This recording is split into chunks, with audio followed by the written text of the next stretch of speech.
Emmanuelle Seigner était l'invitée du portrait de la semaine de 7 à 8 ce dimanche 16 octobre sur TF1.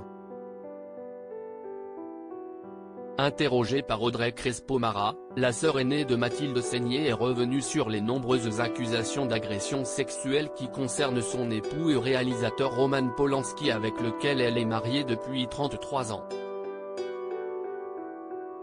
Un entretien réalisé à l'occasion de la sortie de son autobiographie, Une vie incendiée, édition de l'Observatoire.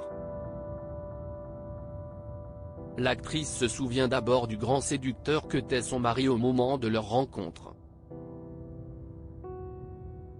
Quand j'ai connu mon mari, toutes les femmes voulaient coucher avec lui. C'était un truc de dingue. C'était fou quoi. Il avait 52 ans mais il avait l'air d'en avoir 30. Il était un grand metteur en scène donc il attirait énormément, et je pense qu'il n'avait besoin de violer personne, déclare-t-elle. Ce genre de militante féministe, je ne sais pas si on en a besoin. Le vendredi 28 février 2020 a lieu la cérémonie des Césars. Roman Polanski est nommé 12 fois pour son film J'accuse sorti en 2019. Il reçoit alors le César du meilleur réalisateur. À l'extérieur, de nombreuses militantes féministes manifestent contre le réalisateur qu'elles accusent d'agression sexuelle.